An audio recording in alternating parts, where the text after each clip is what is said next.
don't know why you fly. Why you fly away? I want to know where you went. I don't know what to do or say.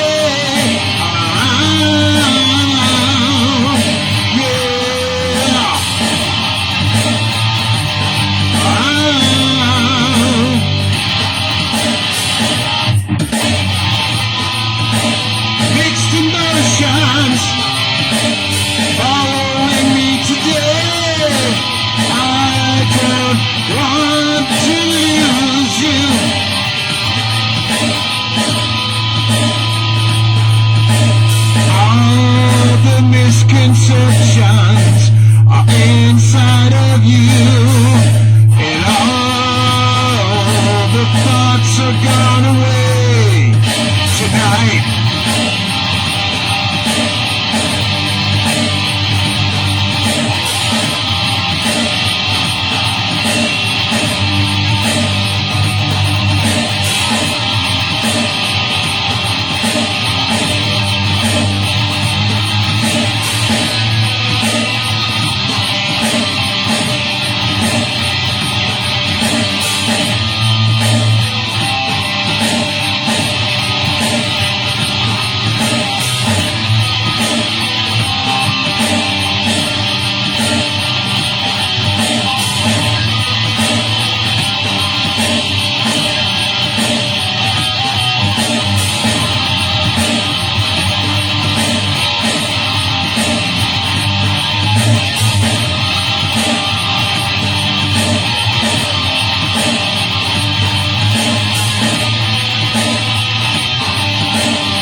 To cry, you're my southern sky.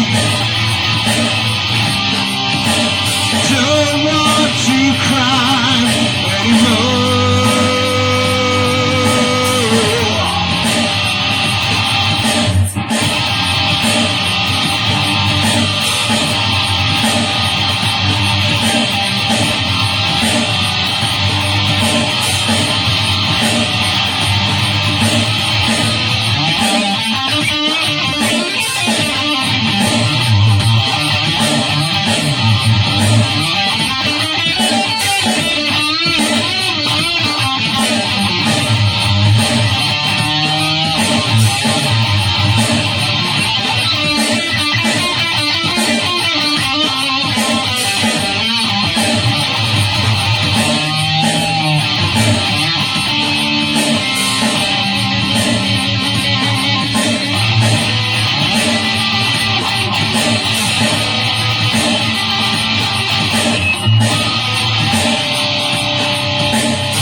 southern sky.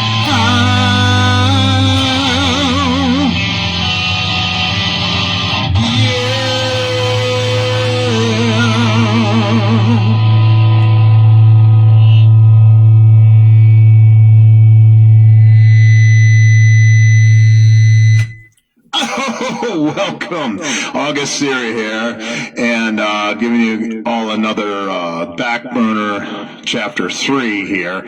I'm going to do a little more chat in this one. I know I'm going to put you all to sleep as soon as I start talking, but I'm going to talk anyways. So the culmination of what brings me to now, from my hard rock style writing for years and years and years and years, was all really just, academics, number one, understanding scale and chord structure, understanding, alternate keys, understanding inversions, understanding sight reading, key signatures, order of sharps and flats, circle of fifths, circle of fourths, all those things. It all relates to, even though it's songwriting and I'm focused on like vocal orientated stuff here, it's, is my hair messed up? I don't know. I got to look at myself. Let me see. Is my hair too messed up? Let me look at my reflection. Oh, I have a little thingy sticking out there because I just took my hat off because I just got home. Oh, goodness. Okay. Well, I don't have a hair and makeup person here, so, you guys are going to have to just deal with what you get today, so. Yeah, so anyways, academics, number one. As I said on a previous piece, I know some theory. You know what I mean? We're all students. If you think you're a master, think again. Even Steve Vai will say he's still learning, you know what I mean? And he has a music degree from Berkeley, and others like him, we're all students of the music. We're all students of learning the craft, learning guitar, bass, drums, keyboard, harmonica, trumpet, saxophone, whatever it is that you play. It's a learning process, and, with everything, and it's just a nonstop thing. I think as far as, the old church modes, I usually I have like 4 of them that I draw from. If I really need to get into Phrygian, dominant, and I do know that one, but, like sometimes in different keys, I will practice some different variations, but first you need to know the actual scale that's being played. So, you have to know, I don't know, I hate to sound like a broken record, but you have to learn the rules. Now, there is a player out there by the name of Jeff Berlin, and I'm not bashing anybody because he's a phenomenal player, phenomenal talent, but he, he kind of bashes people I admire, players and teachers. He, as though his way is the only way to do things. And he's like the education police kind of person. And,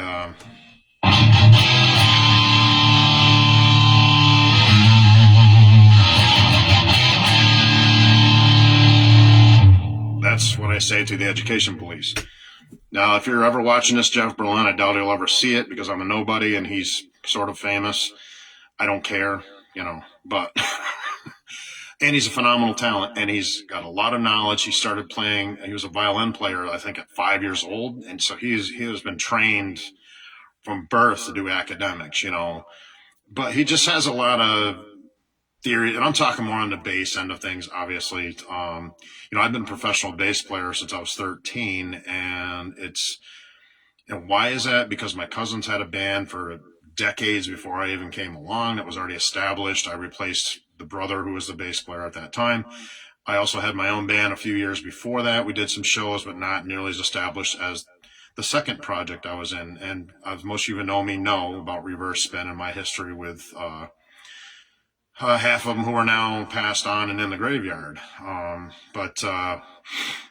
So anyways, not to get into my music history that nobody could probably care less about, but I'm just using that as a point as to how I got into it. At first wasn't academics. Well, I got into it first was listening to Kiss when I was 7 years old, and bands like that, Alice Cooper. I played drums when I first started out, and then I picked up guitar for a while. Then I jumped right over to bass.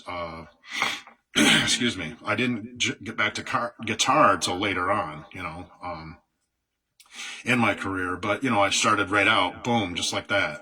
13 years old, out there, right? I wasn't even 21, and I was playing in venues.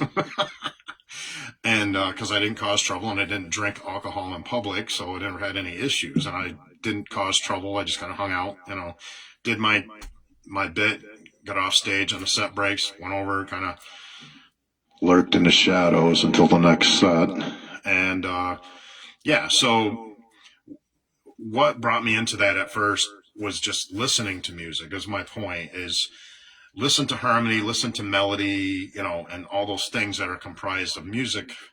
I think it was better the way I did it instead of just like academics right up front. Because then you get both sides of it, the feel side, the creative side, and then you get the math brain later on, math brain side of learning, So that's how I culminated myself. I am probably half self-taught, half academic taught, because I did do 4 years in a Mount Anthony Jazz Band, which I had 3 instructors for 4 years, and then a year of music theory, high school level. I didn't go to Berkeley or anything. I went to 5 years of college, but it was for business communications, not music, with a liberal arts minor, Yeah, so what brought me to develop my style was from my influences, like anything else, like like any other player out there. You have your melting pot, and you have certain influences that for me it was more on the hard rock side of things. AC/DC, Black Sabbath was classic metal. It was heavier for back then, not so nowadays. You went to death metal and black metal. Black Sabbath seems watered down, in terms of heaviness, when you have bands like Cannibal Corpse, I mean, they're a phenomenal death metal band, by the way, who play in like 4 different drop tunings. Like crazy heavy metal. High energy show. I don't know how Corpse Grinder sings like that, because if that was me, I would need an oxygen mask and maybe a stretcher, after like 2 sets. So with that guttural, I just, no way I could do that. I got to sing clean most of the time and not dirty. He sings dirty 98% of the time, pretty much all the time, no way, man. That takes an immense amount of energy and intensity. So I love watching them, and I could play that stuff, but you got to go into drop tunings to really get the right sound into the drop tunings they're in, and they're in multiple drop tunings. But just to use that for an example. But back to what I was saying, how I developed as a player was at first just listening to records. Back when I first started getting into music, it was 33s and 45s. Yes, I'm that old. And cassette tapes. The CDs hadn't been invented yet. It was just before that. And then I think it was early 80s when CDs started coming out, something like that. I don't remember the exact year. I'm not going to go and Google it and, look it up and find out. I don't care. I'm just saying I remember my history with it, and it was 33 records, 45s, and cassette tapes when I very first started in the late 70s playing an instrument. And then CDs came in, I think it was early 80s, because I remember them being at Woolworths in Bennington, Vermont. I'm like, hey, what is this? This is cool. I think it was early 80s sometime. I think it was in junior high. And then but it was the same music. It didn't change my music influences just because a different medium came out, medium, advanced, and then of course CDs took off, and now it's all streaming and thumb drives, right, folks? CDs are considered old now. So, yeah, that's what developed me as a player. I just wanted to I don't usually talk about that, and even in workshops, I might touch on it a little. I'm more focused on playing, academics, what you need to know for chord structures, scale structure. And it's not just all about that, but if you want to improve as a player, it is all academics, 100%.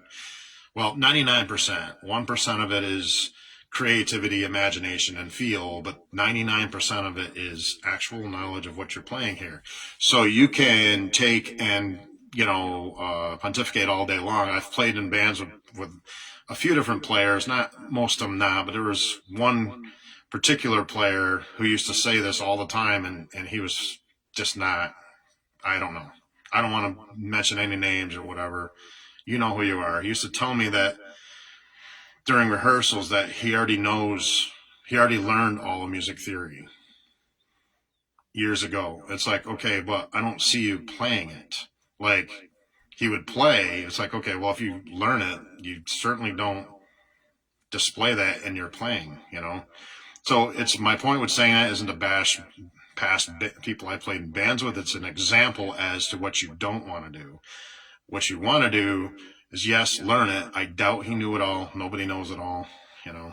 They just think they do, but they don't, in most cases, right? What you want to do is learn, basic scale structures. Learn, I have tons and tons of notes here, theory books, all kinds of stuff that I draw from with mine. And I talk to teachers who I know in real world, some I only know online. Guitar teachers too, because guitar teachers can help you with bass because they're basically the same thing, no pun intended.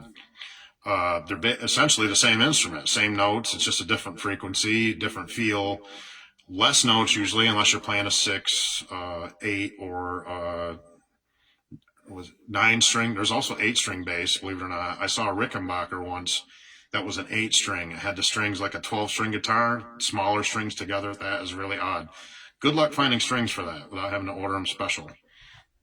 So anyways, if you're playing a 4-string bass, I just play 4-string standard basses. Yes, I can play a 5-string. Yes, I can play a 6-string. I've owned, them in the past just to help out a certain sound and whatever band was paying me. There's that. It's developing yourself as a player. Number one, you could learn it on a $200 Squire. The same things that you're learning on this $3,000 Les Paul. Yes, you could learn the same things and become a good player, of course. As long as you got something to play, it doesn't really matter. Just learn the basic stuff. I am a more proficient bass clef person, bassist, because that's where all my professional experience is, most of it. I have played guitar on stage before, and I am an accomplished guitarist. It's just that most of my attention is when I've got the bass and I'm doing this, I'm doing this. And when I'm out on stage with bands, live, out in public, live on stage, that's where I get most of my attention, most of my views, most of my interaction, because you're connecting with real world people. You're not just like this sitting at home and blah, blah, blah, So that's why I always do studio to stage, because you all know, yes, I do this, but I can also do that, And I could probably market myself as a guitar player, but I have just got this thing in me that just will not let me compromise with my guitar work. And I realize that limits the type of work I can get, because you need to be able to be versatile, number one, which I am on bass guitar, I like to be a hard rock player. I just love that nasty, in your face. Well, hello, I just played a song for you. Did that sound mellow? No, that didn't sound mellow. There's melody in it, but it is not mellow. It's heavy, hard rock sound, And I just don't want to break free from that, and become a hippie noodler or whatever. It's not me, So with bass, I am much more versatile because I choose to be. If I just focused on guitar and nothing else, like I've said before, I would be a competitive force out there anywhere, because I could just focus on this one thing, regurgitating Eddie Van Halen wannabe stuff and, Slash guitar lines and, all that classic stuff, just whatever, just, Richie Sambora stuff with Bon Jovi. And, I would have to do all that stuff to get hired and get paid as a guitarist. See, that's where my problem with it is I don't want to spend all my time doing that, and that's what I would have to do. I would rather just keep it fun. And I know, again, I've said this stuff 100 times, but to the newcomers coming into my content, there you go. That's really my outlook on it, and that's why I really just keep my guitar work in the studio, and my bass work is studio to stage. That's the difference, and experience level. Um, I know way more cover songs and stuff, copy songs on bass than I do guitar. Although I'd probably know about 100 on guitar, and that I can play and sing. But I know thousands on bass. If I'm not singing lead, especially, thousands of cover songs. If I'm just doing the bass line and maybe some harmonies and backups, thousands of cover songs and thousands of originals. It just goes on and on and on.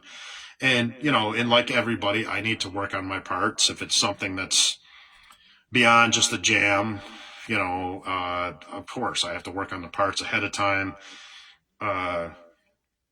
It's like with any established professional, you have to prepare, you know. So that's really bringing me to what my point with studying music theory, study how to apply it. Application, the knowledge part is great. Don't get me wrong, excellent. And I can give you another example of that, of knowledge and application. There was a guy I went to high school with, and again, not mentioning any names, I'm not bashing anybody because he was a nice guy. We used to double date together with women from Arlington High School, and because Mount Anthony, we couldn't even get a date with those snooty women. Mount Anthony for you. Anyways, high school days. I wish I was back there, actually. I wish I was back in high school. The adult world, I don't know, man. I'm not really good at adulting, you know?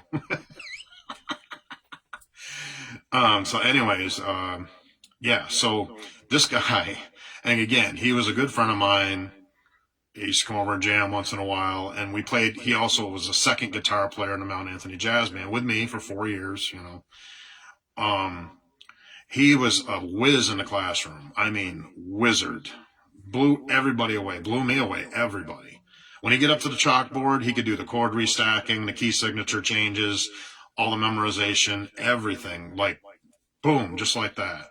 And we were all like, man, we got to work at this and study. And, I got it, but we're like slower. And he would just, boom, it's done. He would be always the first one off the chalkboard done with his section of assignment. Because the theory teacher, Mr. Zofi in high school, he would have you go up to the chalkboard and, okay, this is, you had to have an assignment like, okay, let's do chord restacking in these different keys or whatever it was.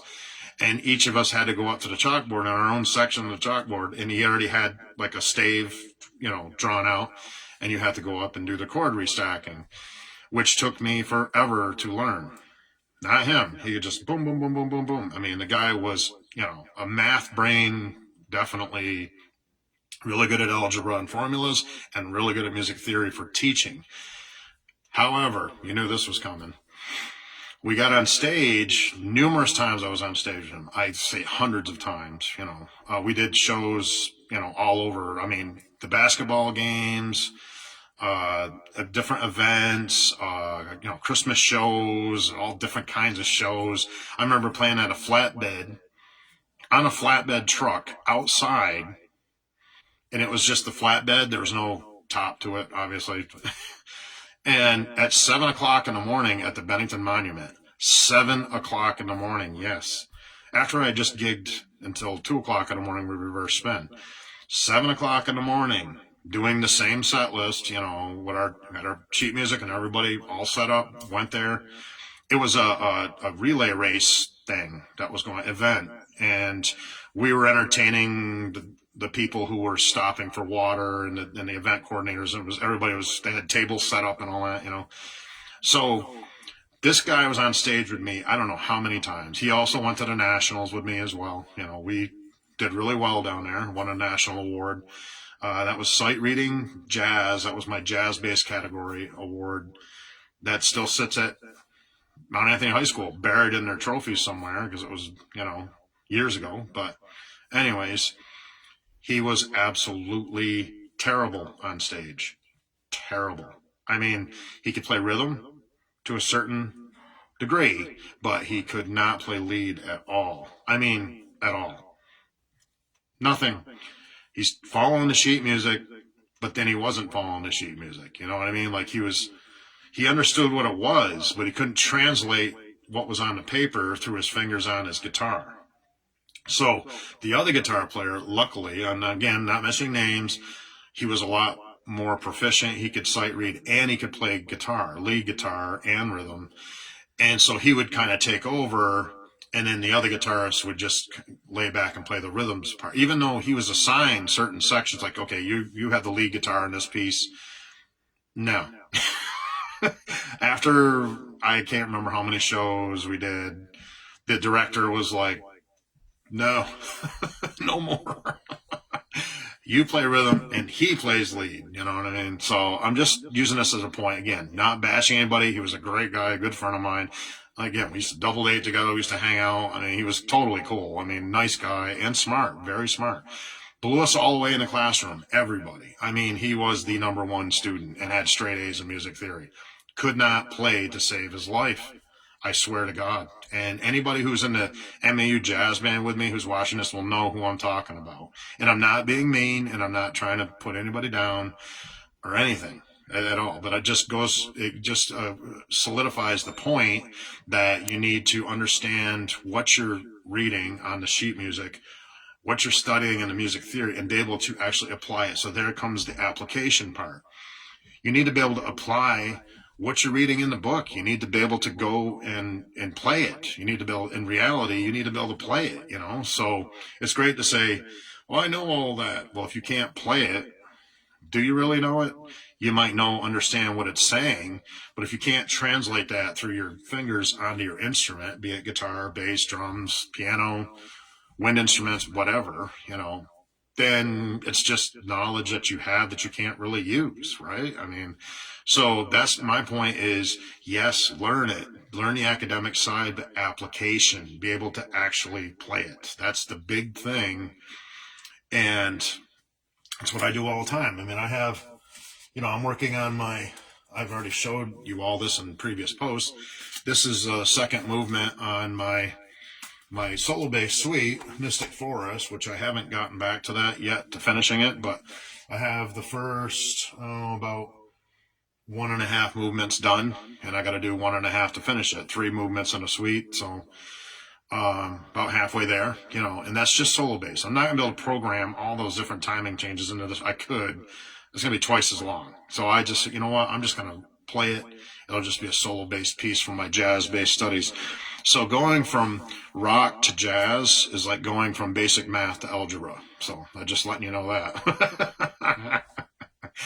And I don't do jazz guitar. I just do hard rock guitar.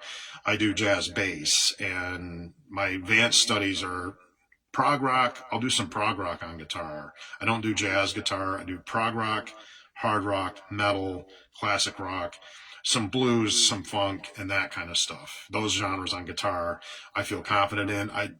Jazz is has so much more depth in the knowledge and the scope of what you need to do to be able to play it properly that, like I said before, there's only so much time in the day, so I'll just stick to hard rock on guitar and I'll do everything else with bass. How about that?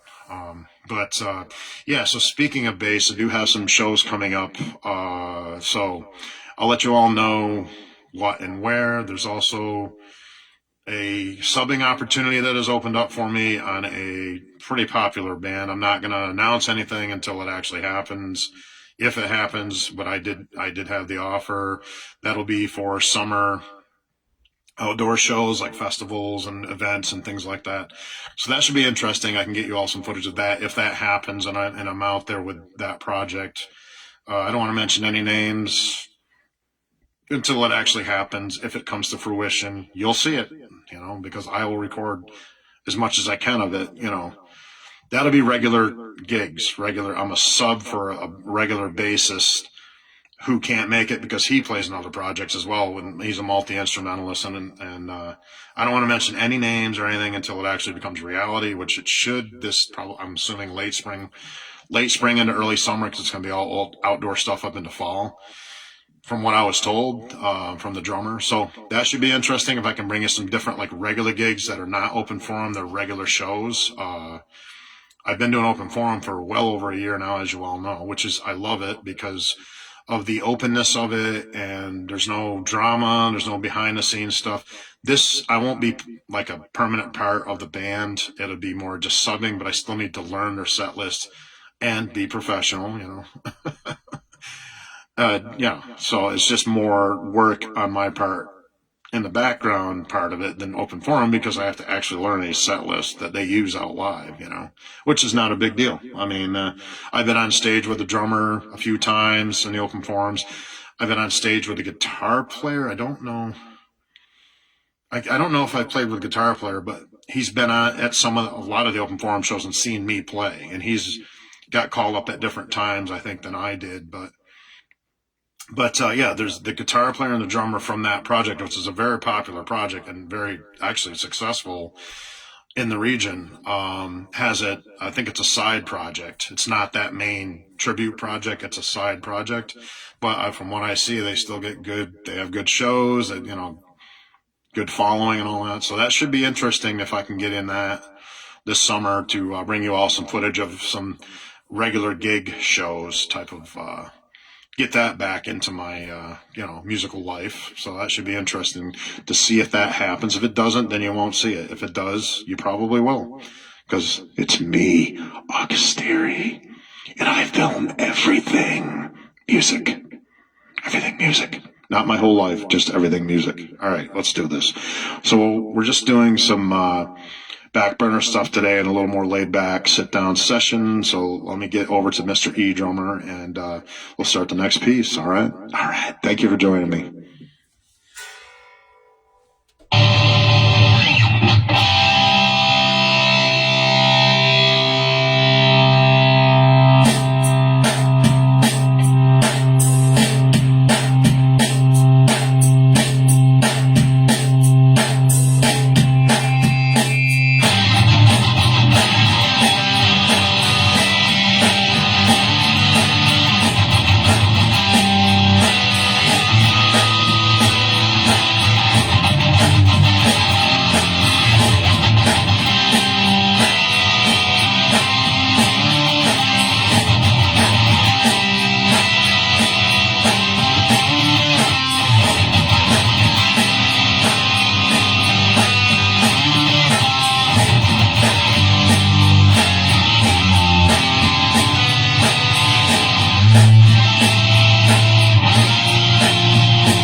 Well, in case you didn't guess the title of that one, it was Absent. And that is actually one that I wrote a few years ago that I never released. So, not sure if I nailed the vocal exact. I think I got it pretty close.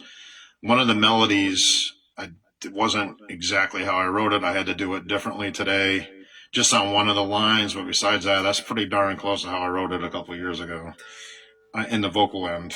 And musically, it's exactly how I wrote it. It's always the vocals, always.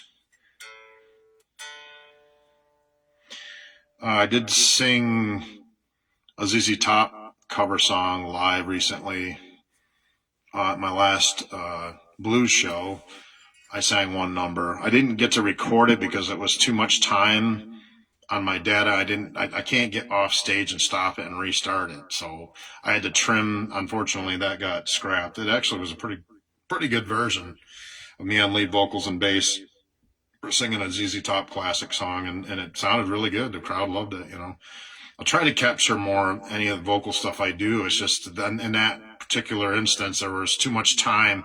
I can only do about 34 minutes total on a live thing for upload when I do the reshare, or actually just to upload it because it's pre-recorded. I don't run live at the show. I just pre-record, you know, so I can do a couple like 32 to 34 minute pieces, and that's about it. And then my memory's used up on my cam, so you know, they can get you 2 good sets anyways. Usually I only do 1 full set at open forum shows, and then there are other performers on the roster that, you know, get their bit on stage, their time. So my rocket fuel is just out of reach, but I'm going to go reach it. Turn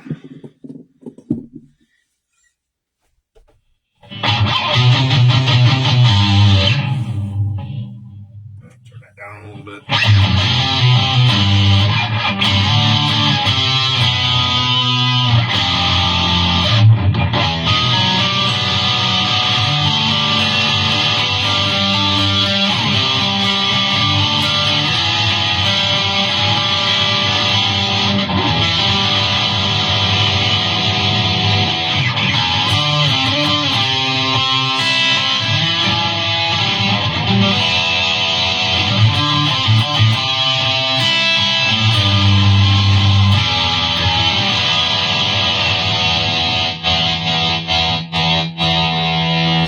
Doing that.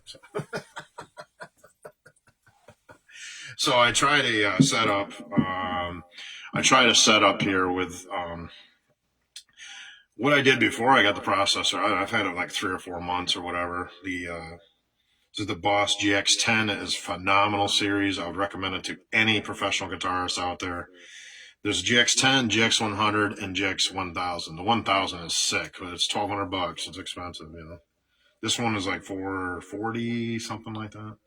And then the middle level, the 100, I think is like, it's got to be like 6 or something like that, 6 something, or you know. Every time you go up in numbers, you go up in capabilities. But this is the entry level unit, and it is amazing. Blows away the old GT100. I had the GT100 2 years ago, about 10 years ago. Use it on some of my earlier virtual stage. You could see it, and not as good as these. It's good because I love Boss, you know, products, but it's not as good as these. This new series is just, they've got it, man. The dynamics are better. The overall sound quality is better, especially through a tube amp. And and the nice part about the GX is you can switch it over to bass and use it for guitar or bass. So I use this in my solo bass stuff too, where it's just instrumental solo bass. Yeah, it works as a great overdrive and other sounds. You can use the synthesizer, and there's all kinds of stuff you can use with it. So yeah, really phenomenal. Well, anyways, what I was saying was I plugged in my delay pedal, and just before I started this piece, and just running the tube overdrive, and you can't really get the good tube soak tone out of this unless you're cranking it. And even though it's a lower wattage, you can get the breakup at a lower volume level. Still too high for here, for in here. It's and it just doesn't. It's too. like it's British stack sounding. I mean, they're made in England, you know, hello, British stack, British metal. And it's a phenomenal sound. I love orange for really pretty much for everything, even bass, but I use Fender products for bass, all Fender products pretty much, which I'm looking at a Bassman 300 maybe at some point, but kind of unnecessary for here, great for live shows, but the Rumble 500 will get you to any live show as well. Especially if you add on the extension cabinet to it, and it sounds excellent. They're very close in sound to the Tube series, you know. For bass. Bass technology is way ahead of guitar as far as solid state to tube. For what's out there in the market, technologies are always improving and innovating, but from what I've seen and the products I've tried, that's the case with tube versus solid state, you know. I tried solid state on guitar and with a Champion amp 100. It was all right. You can see it in some of my videos from a few years ago. It's not bad, but I just can't seem to get the hair right this morning. Man, I would say it's almost afternoon here, but it's all right. But this processor, once you plug one of these in, you plug this in, one of these in,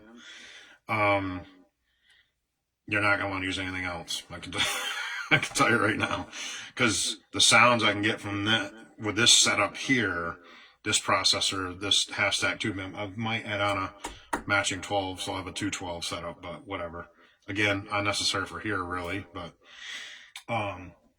yeah. So it sounds better like this because I can get that grind at a lower volume level with the processor without having to soak the tubes. If you want to soak this thing, it'll melt your face, you know.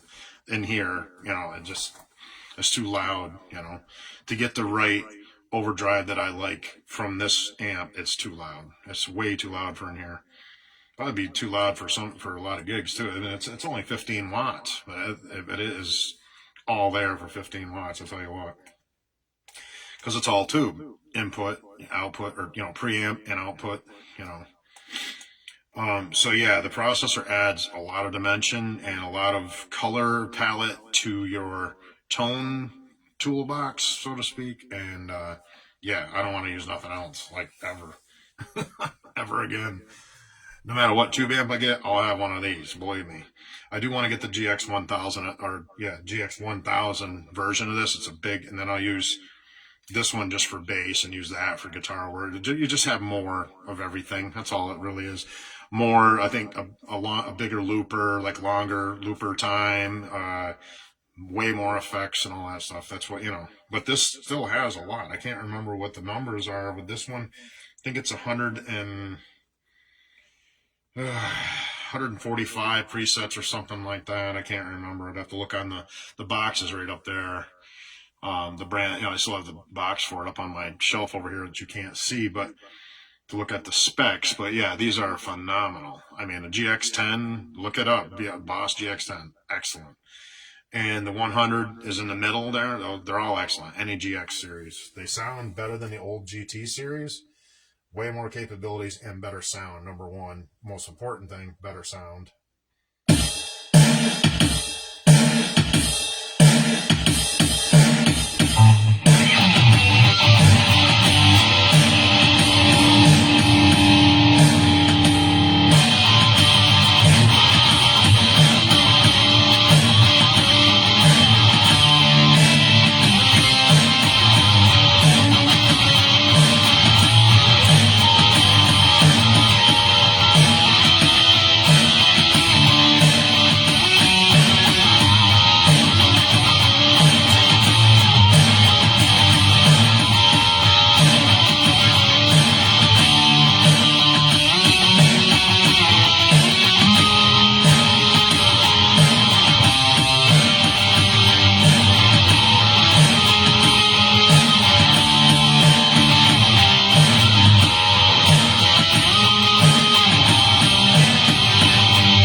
seeking all the answers every time you go outside in the night.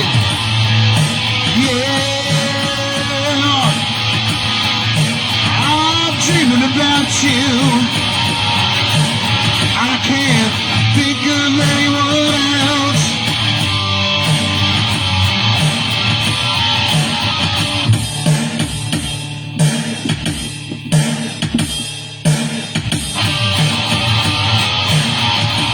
Am I the one that you seek? Am I the one?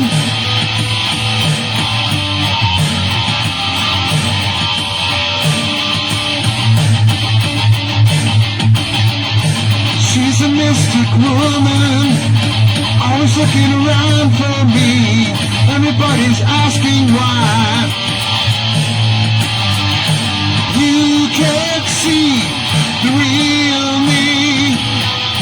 She can't see the real you. Did you notice?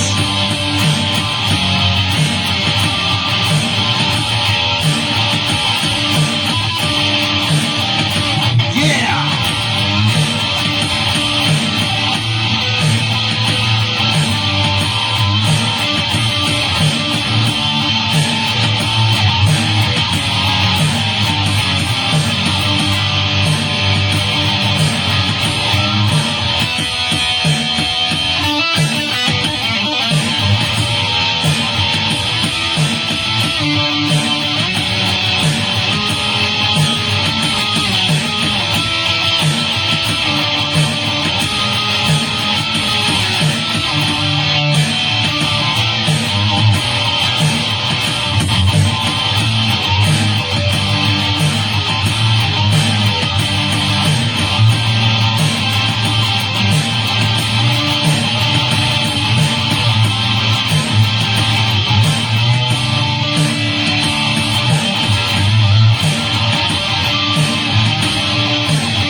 Don't know where to find her. They asked me now and again. I don't know where to go. If you look inside, you'll see this woman to me. I want to see this woman to me. yourself.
Mystery woman, to me,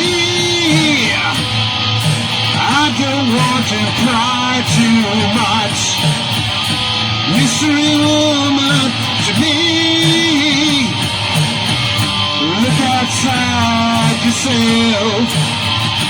Mystery woman, to me, mystery woman, you can see. Mystery woman, look outside yourself.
love doing that.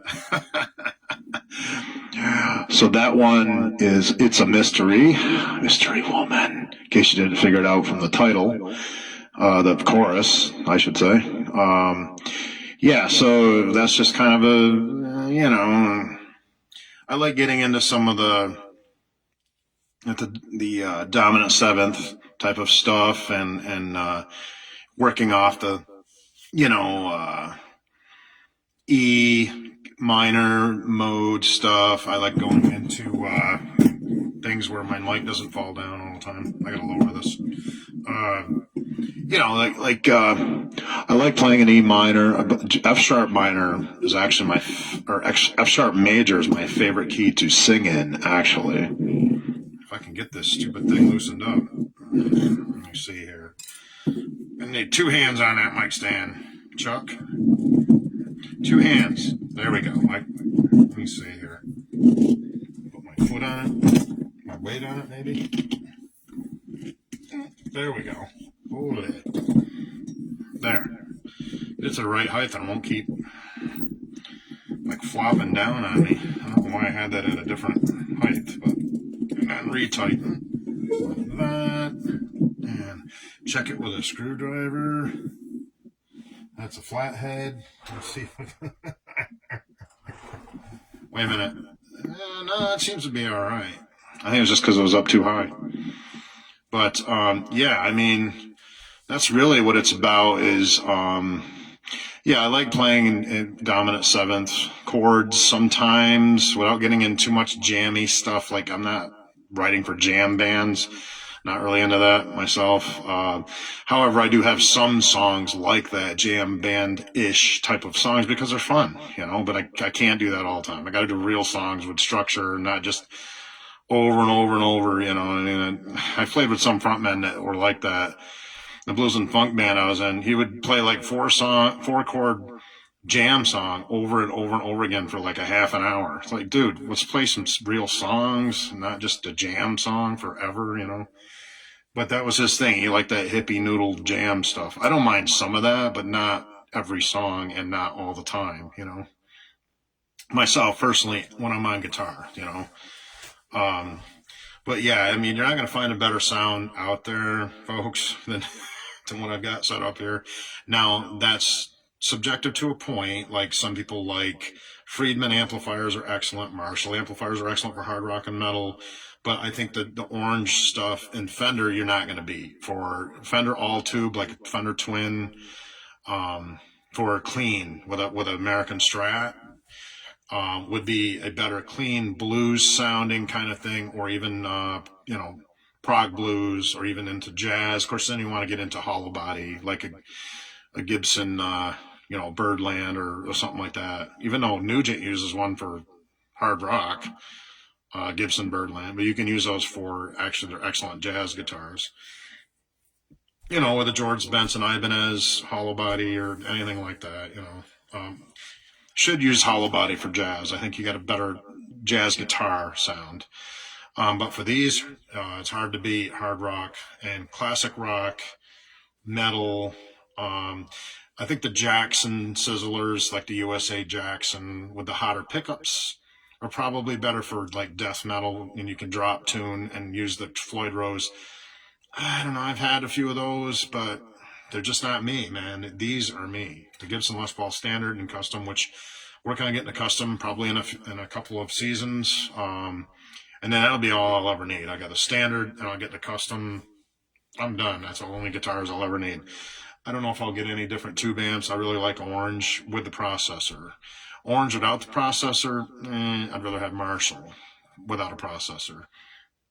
But with the processor sound, it's excellent. Because then it really doesn't matter with the processor. It's so powerful and overtaking your sound. You have to get in there and adjust parameters. This thing will keep you busy for a long time.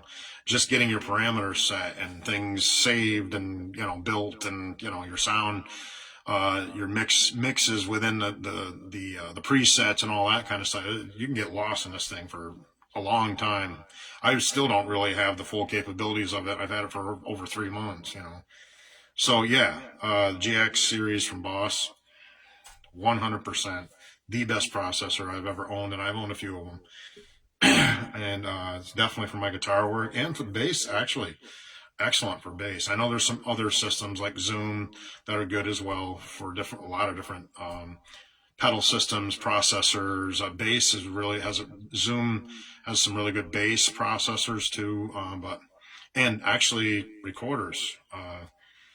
Zoom have excellent and sound deadening, and the quality is really good.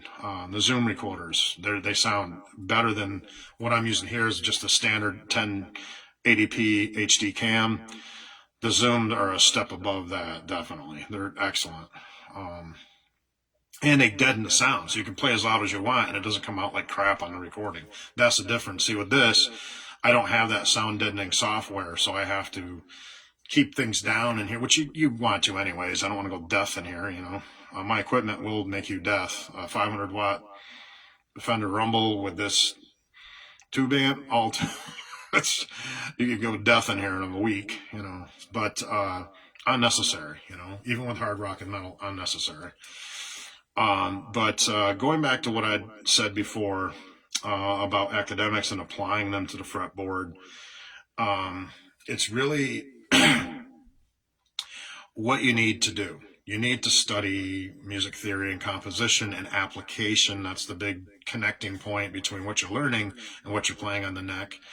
You know, as much as you possibly can. Obviously, nobody's ever going to learn it all. Nobody knows it all. If they say they know it all, they don't, you know. Believe me, you're either a master or a student, and most of us are not masters. Even people who call other people masters, they don't call themselves masters. They're still learning. You're always learning forever. You know what I mean? You get over plateaus and move up in levels of skill as you apply the knowledge and absorb, recreate, and do the things that you're doing. Don't just pull songs off the radio and think that you're improving because you can play Sweet Child of Mine for the 500th time, 5 millionth time, 5 zillionth time. That isn't really improving you as a player. That's just learning cover songs off the radio. That's it. That can get you hired on the professional market doing popular dance rock songs, dance rock classics, especially the older stuff, the classic rock. Of course, you want to learn your parts if you're marketing yourself as a professional guitarist, yes. But to really improve as a player, it's music theory, also having a good feel and understanding of how harmony works and how, the relative major and minor keys work together. That helps with arranging and with vocals more. Definitely, I will always stress academics 100%. What I was saying earlier about Jeff Berlin, he's a phenomenal player, a wealth of knowledge, but his way isn't the only way. If you get my drift, there's more than one way to skin a cat, so to speak. And, there are multiple methods to learning and applying to the bass guitar or the guitar or the drums, whatever, any instrument. There are multiple methods of learning music theory, but there is one music theory. How you learn it and absorb it is up to you, and how it depends on your work ethic and how much you want to study and put the time in and understanding it and being able to play it and know where all the notes are and how to put everything together like that. That's part of it, but that's the most important part of it, really, is yes, you want the knowledge, but you want to be able to play it, as I said earlier, and so for me, it's, my advanced studies are on bass guitar and my fun is on guitar. That's just how I do it. I'm an accomplished guitarist, yes, and singer, yes, songwriter, yes. I could market myself on guitar and vocals, yes, of course. But being a bass player is enough for me to market myself out on stage, and plus I enjoy being a bass player out in bands.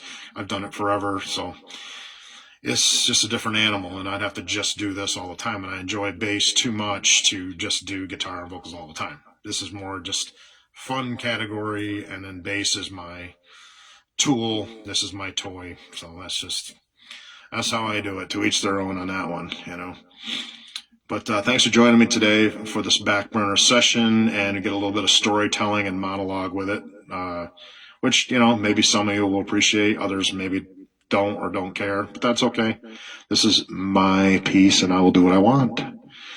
And we're going to do one more piece, and then I'll close you guys out. Thanks for joining me today.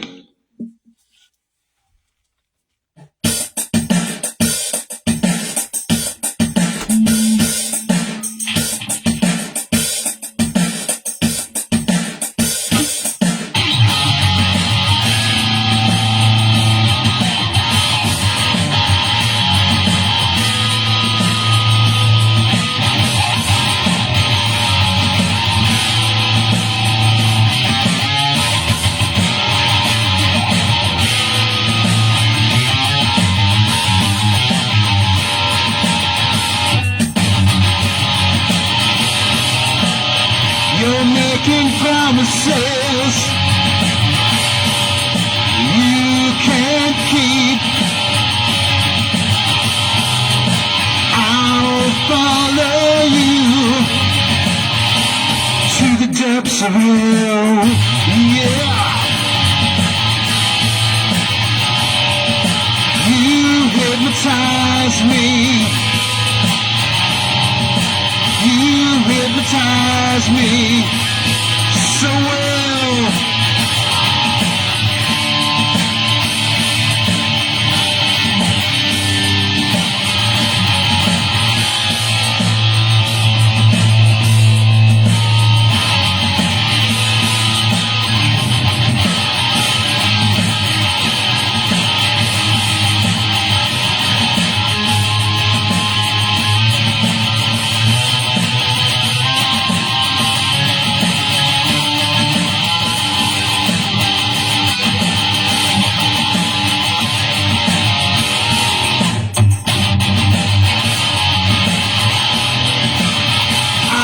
Think anymore. The last time I saw you, you entranced me, sexy thing. What more could I want? What more could I ask for? You were the one I wanted to see.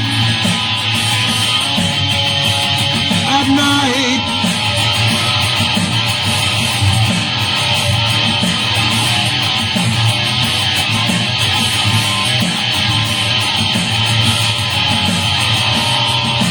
I want to hold you and tell you all my dreams. If you listen, never as it seems. 'Cause you hypnotize me, and you do it so well. 'Cause you hypnotize me.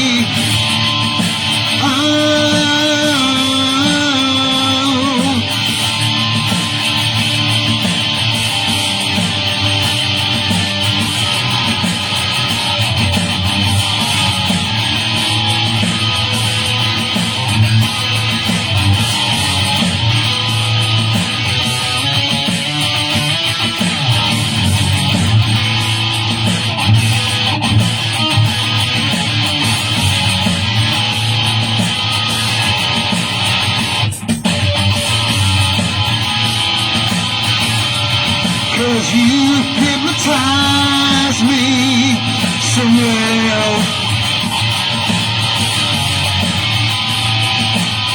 Cause you hypnotize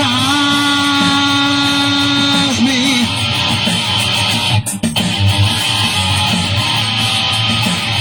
Cause you hypnotize me so well. Cause you hypnotize me,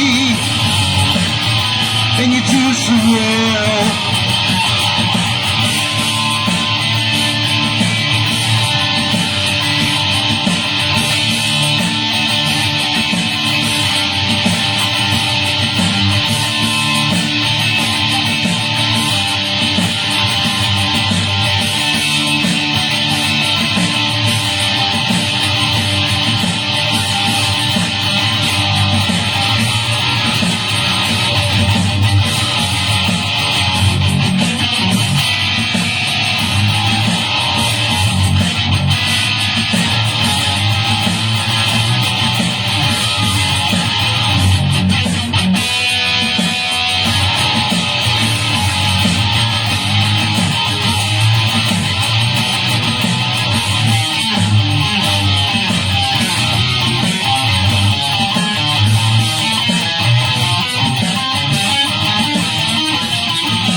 hypnotize me,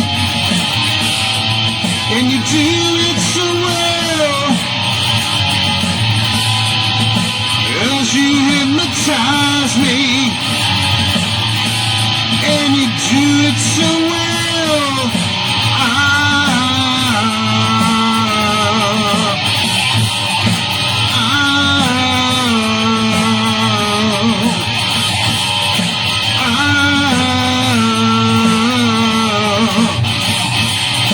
Yeah, you hypnotize me,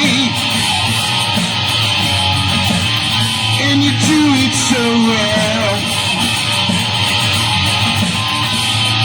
'Cause you hypnotize me, yeah, and you do it so well. When you're with me at night,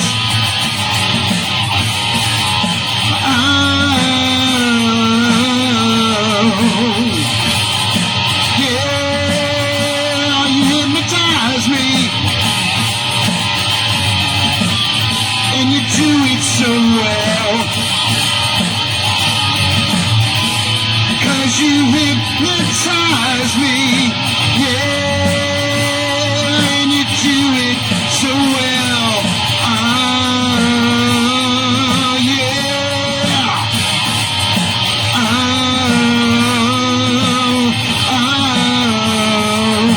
Yeah, you hypnotize me,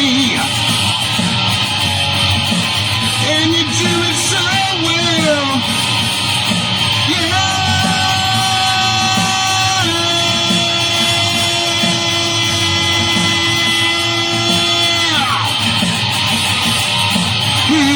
Hypnotize me well. Hypnotize me, and you do it so well.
Thanks for joining me for another original hard rock set in my Backburner releases. And we will catch you all again next time. Thank you. I'm August Theory.